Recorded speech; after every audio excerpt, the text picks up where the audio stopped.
Yo guys, it's Rose here, back for another PPL coach interview.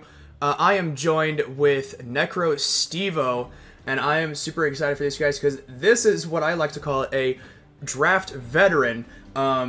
He was around back when Sun and Moon replay recordings was the meta. way back in those. Yeah, I did my research. Yeah, way back in the day when Gen 7, everyone was doing post-com replay recordings. How you doing? I'm doing so very fine. Thank you so much for having me. Yeah, of course, man. I'm super excited for this. When it's interesting. I can't get this out of my head. I'm gonna say it. Whenever Steve talks, all I can hear is the background narration of a commercial. That's the every time I hear this man talk, that is what I hear. I just hear "in a world" or "this summer." That is what I hear. In a world where Pokemon reign free. I love it, man. So tell us a little bit about yourself. You know, how long you've been around Draft League, and you know all those fun little tidbits. Yeah, thank you. So I appreciate that intro, and I've been around in Draft League since Generation 6, but I've been playing competitively since Generation 3, and that was back in the days where I finally figured out how to EV trade my Pokemon, and I would just spend hours and hours encountering a Geodude and knocking it out, encountering a Geodude and knocking it out. Then someone told me I could use vitamins for the first 100, and I was like, oh, that sounds a lot easier. I didn't know what those were for. Yep. My first Pokemon game was Pokemon Red version, which I conned my father into buying me because I had made all A's. And at that age, I was not allowed to play a lot of video games, and I had not asked for anything in a long time. And I was like, I know I'm supposed to get all A's, but look, I'm like 7 or 8 at the time. So it's like, look at what the motivation is here, father. You can totally get this. And he was like, yeah, I don't care. Here, take it. And he did not know the can that he was opening and the world that he was opening when he did that. So, but yeah, it's a little bit about my history. Yeah, man. No, I think at some point we've all kind of conned our parents into giving us things in exchange for good grades. Mine was donuts, because when I was growing up, Krispy Kreme had a promotion where for every A you had on your report card, if you brought it into them, you would get a free donut. Anytime I had like multiple A's in my report card, I'd be like, "Hey mom, I want like 4 donuts." That was mine. That's so reasonable. Yeah. Yes, that's shrewd, and that's an equivalent exchange. And your mom didn't even have to do anything. She just had to take you to Krispy. That's great. That's a good exchange. I was like, that is perfect. And there was one on the way home from school, so it was beautiful and perfect. It was awesome. I love the planning behind that. It's like, all right, it's on the way home.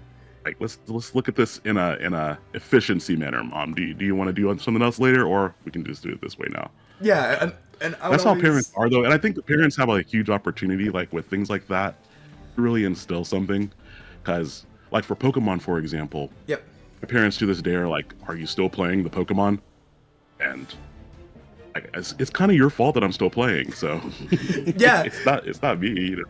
Exactly. Yeah, no, I started playing Pokemon myself when I was like 9, and I'm 21 now, and I have no plans on stopping anytime soon. So, I mean, what are you excited for with this? Because obviously, you've been kind of out of the running for a little bit. What are you excited with Gen 9? What options it brings between new mons, the new mechanics, and maybe some new things you're gonna excited to try out? Highly excited to draft just everything that I haven't had a chance to play around with. My competitive playing has been mainly on my own, playing things for VGC or just Battle Spot 3v3. Those metagames are so completely different that there are just a lot of Pokemon that I haven't touched at all. So really going back to Generation 8 and picking up some of those Pokemon too to draft with, because I missed out on that generation for draft as well.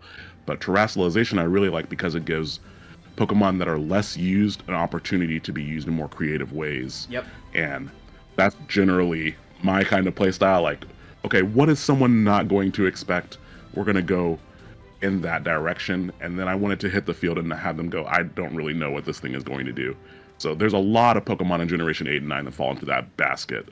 And that's not even talking about Stellar Terra 2, which just got introduced. Yep. Which really can turn some Pokemon into like a Swiss Army knife of an offensive presence there. So I'm really excited for just the myriad options that I can pick up there, especially because they pair really well with things that I'm already familiar with. So. Yeah, 100%. Yeah, what Generation 9 has done for a lot of the more or less forgotten Pokemon is phenomenal. I mean, it's giving some Mons new life completely. It's making already solid Mons even better. And I will say, when it comes to Generation 8 meta, you weren't missing much because the 20-minute timer was awful and everybody hated it. You know, some players, they'll take their break from singles and they'll go play VGC for however long just to kind of, you know, still get that competitive itch, but in a little bit of a different way. What was your experience like transitioning from mostly singles into that VGC realm? It was rough. I used to play VGC a lot when I was in college. Like at one of the regionals, I placed at top 16 when I was living in Georgia. And so I jumped back into it going, yeah, I know VGC. This is going to be great. And between at that time, just like dealing with the Dynamax factor and then also just learning all the new tools for a lot of the new Pokemon that aren't really seen in singles too much, I just got smacked around a lot. But really, that's the best way to learn, is to lose repeatedly, but then take something from those losses. And so that helped out a lot when they brought regionals here they brought them both to Fort Wayne and they brought them to Indianapolis. And then I didn't place or anything in those, but it was just really, it was nice to not go and lose, you know, like 0-5. Once I bounced back from the thrashing, it ended up I think, very well overall. I really like Battle Spot. Battle Spot is fun because I take theme teams. Yep. Those who watch my channel back in the day would know that I would do like a Persona theme team or Powerpuff Girls theme team or whatever. And so on Battle Spot, most recently I did a Pokemon Arceus theme team where it was just Pokemon that you find in Pokemon Arceus, and they had to be native to it. And taking that to Master Ball tier was incredibly fun. So I enjoy that level of the challenge of just kind of making your own fun of it and seeing how it goes. Because even if you lose, it's like, okay, I'm back in Pokeball tier. It's fine. Right. So. Yeah, and that's what's cool too. Like, you know, singles, the meta more or less stays the same unless there's like a huge update. But what's interesting with VGC is the meta changes every like 5 minutes. Every 2 months or so, there's things that are unbanned. There's things that are banned. There's certain, like, there's all kinds of different things that change every like 2-3 months. Because I'm so used to singles not really changing unless we get DLC or a new legendary introduced or, you know, whatever it may be. But I mean, no, I'm obviously glad, you know, you've had your fun with VGC, but it's, you know, it's good to have you back in the draft community. And honestly, yeah, like you're talking about with Battle Spot, especially over the last few months, has become increasingly popular. It's always been popular, but more so in the last couple months, just because there's so many more mons to use with them now. And with the Terra mechanic, which you kind of touched up on a little bit, it's allowing creators to use those lower budget mons. Like I've seen, like one of the other coaches, JV, he did I believe he did a Swanna video, for like a Terra Swanna video. I tried to get him to do an Alolan Golem video. I don't know if he's done it yet, but I was like, Terra Electric Galvanize would be hysterical. Yes.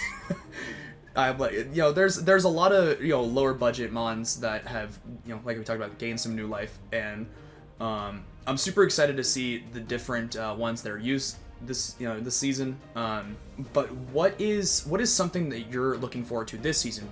Without giving too many specifics, like what are some things you're excited to use this season? Whether it's certain mons that you're using or mons that someone else is using. Oh, the draft stream already went up, so I can safely reveal that I was last in the draft order. So I get to sit back and watch as other people really utilize a lot of the new toy syndrome. So any of the Paradox Pokemon, any of Ogerpon, the Loyal 3, also the newer Terapagos, yes, which I would have. I know how I would play with things like that, and so it'll be very interesting to see how other players utilize it, especially since a lot of those Pokemon are higher tier, so they cannot Terra. So it really changes how you have to play with them. and it also changes what teammates work well alongside them. So the other thing I'm looking forward to the most is basically people's last 3 to 4 picks when they're trying to patch up holes in their team, or they're looking for their Terra captains, and they're like, I need to be creative in how I fix this problem. Yep. And that, I think, is where I have the most fun in draft, is just when someone brings something like that, it's just like, there's no way I would have thought about that at all. That's beautiful. I concede that was a fantastic bring. Or when you get the opportunity to plan something like that, or when you're so sure that your opponent is going to behave one way in a battle, and so you're able to plan a very specific strategy around that. And now you can add Terra on top of that, which means that you have the item, the ability, the Pokemon, the Terra type. There's just so many layers. It's just like this delicious cake that you get to eat during the battle, and sometimes you're getting the cake slammed in your face, and sometimes you're getting to just eat it and enjoy it, and that's going to be what I'm really excited about. Now, obviously, it's been a lot. It's been a little bit since you've played Draft League, but what would you say is a playstyle that you prefer? Whether it's wanting to do something now versus then, whether it's something like a balanced offense, a more bulky team, hyper offense, or God forbid stall. That is the right reaction to stall. Yep. I'm a little bit of a wild card when it comes to play types, because at this point I've tried almost all of them, including more stall or a bulkier type offense. Mm-hmm. What I enjoy the most is a wild card based team. So I like a team that's not weighted towards any specific thing. Right. It won't look like it has a lot of synergy even, or it'll look like it's too slow, or it'll look like, wow, these things are all just really frail and they don't really do that much damage. But then when I'm actually bringing the 6 Pokemon to the battle, there's a lot of effectiveness between those 6 Pokemon. Yep. So I suppose the answer to that is that I like a versatile bring to things, especially defensive Pokemon that can function offensively. Yes. And my best example for that would be something like I think GBA Season 8. I had a maximum defense Mega Charizard X that I did not Terra evolve. And I didn't Terra it because I needed something to swap in on, I think it was a San Jose Sharpedo's Mega Lucario. Okay. And the only way that I could live that hit is if I did not Terra it and he used close combat and I lived it and then I killed him back. And so that's a good example of why would you bring something like that? Obviously Charizard is generally more well suited to an offensive role. We didn't even have heavy duty boots back then. Right. So, but I really thrive when I have Pokemon that can do that. Yep. When they can swap between offensive and the defensive roles, and especially for surprise factor. Yeah, 100%. There's a lot of mons nowadays that do that extremely well. But I will ask you, who are you excited to play this season? Whether it's an old friend, or someone that you've not really interacted with too much, but you've seen their stuff and you're excited to play them. Initial cop-out answer is everyone. This league is absolutely stacked. Yep. And I love it. I could literally lose every single battle and I think I'd have a good time doing it. The less cop-out answer, where I actually think about it, this year I've been watching a lot more of I was introduced to Addison in 2023. I was introduced to Cuta Costa Rican in 2023. I started watching JV's content last year. I started watching Mounte's content last year. Any of them would be just a pleasure to watch, just because I've been watching their content, but I have not had the opportunity to battle them before. On the other end of the spectrum, you have the individuals that I battled with back in the PPLOG days.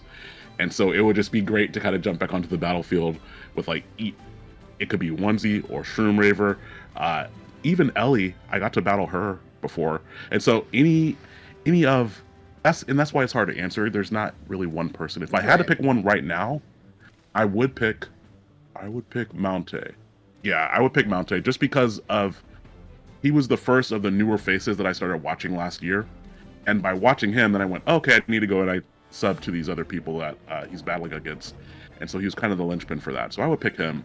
That, and he also wears a suit. Yep. So I know that he's going to have a good matching energy for that battle, and we would have a lot of fun, I think, just because of his creativity around playsets and also just the efficiency in which he's able to target for different counters to his opponent's teams. So we'll go with that answer. Yeah, 100%. Mounte he's a great guy, great battler. I mean, I've been watching his stuff as well between his GPL run and everything that he's done over the last year or so. Yeah, we have like you said, we have a phenomenal lineup of coaches this season. There's not really anyone that everyone that we have in the coaching roster this season is phenomenal. Whether it be whether you're a good battler or not is irrelevant. Everyone is super cool. And I've gotten I'm friends with a handful of them. But we have a great roster this season. I'm super excited to see how they perform, how you perform as well. Now I know we talked about this a little bit before at the beginning. What would you say is your favorite memory with Pokemon, whether it be a competitive memory, whether it be a personal one? I know you had mentioned kind of conning your dad into Pokemon Red, which obviously that's always fun. But what would you say, like, for you, just something that you've encountered in Pokemon that has kind of just stuck with you? I have a two-pronged answer to that. One is in real life and one is in the game. I'll start with the in real life answer. When Pokemon Go first came out to our city, when I was living back in Alabama at the time, everyone's seen the videos around just like the hordes of people all running like in downtown New York for something like that. Yep. And there was a Snorlax that had spawned at the courthouse. And it was like maybe 2 weeks into the game being out, 2 or 3 weeks or something like that. Oh, that's awesome. And I was like, what is that silhouette on my thing? And I didn't know what it was. And I went, oh, it's a Snorlax. And someone overheard me. And then someone went, you found the Snorlax. And then you just see this wave of people running. And so like I had to, I was trying to grab people I was with. And like, no, it's like a zombie apocalypse. It's go time. We got to get them over here quickly. Yeah. Don't forget to catch Snorlax. Well, there's a lot of people running over here right now. Yep. And then everyone just trying to figure out where the Snorlax was, where to catch it. Because you see the videos online, and it doesn't really fully encapsulate when there's a wave of people running at you. It felt very World War Z, because there was probably a couple hundred people downtown that day. Yep. So that memory is definitely up there. Competitively, I will give that moment to, I don't remember which draft league it was. I'm struggling at the moment. But it was, the matchup that I'm thinking of was, I was going up against a Milotic, and I had a Porygon Z on the battlefield. And I was afraid of that matchup initially, and so I put Choice Band Giga Impact on my Porygon Z with adaptability. And I blew that Milotic out of the water. And that was so satisfying, as they had brought AV Milotic thinking that I would have a specially oriented Porygon Z, and there was no chance. Oh, I love that. No, I love doing stuff like that where you expect Mon to behave a certain way, whether it's, especially offensive Mon, physically offensive, and it just behaves completely differently. I've done it myself, where in a championship game, I brought Hidden Power Grass Mega Sharpedo because of Quagsire. It encountered the Quagsire. I did not see that video. Oh, that's so beautiful. Because I watched several videos on your channel in preparation for this, and I would love to have seen that moment. Because there's no way to predict something like that. That's what I was mentioning about earlier, is it's like, for that, the Quagsire takes off his hat and it goes, well played, and it dies. Like, that's that's exactly what happened. Before we head out for today, is there anything that fans of the PPL or fans of yours should expect from you this season in your attempt at a championship? They should expect to be entertained. I have at least in the GBA, especially after I took over for Cooper, I had a little bit of a reputation of just being an agent of chaos there, whether it's in the battle itself or in how the editing is going. especially with now I have my fiance helping me edit, so my editing power has been multiplied thusly here. So if you watch my videos, I guarantee you're going to enjoy them, and it won't matter how well I win or how badly I lose. You're gonna have a good time, and I am really looking forward to every single battle this season and every opportunity to upload a video. So I look forward to being able to entertain others as much as it's fun for me to put the videos together. Yeah, 100%. You know, that's what most of us do it for, is you know, just the entertainment aspect of it. It's just putting, you know, a smile on somebody's face. But Steve, I want to thank you for your time, my friend. It has been fun chatting with you. And guys, go ahead and check his stuff out. His stuff's gonna be linked in the description. And yeah, we will see you guys in his draft analysis / week 1 video, and see you guys in the rest of the coach interviews as well.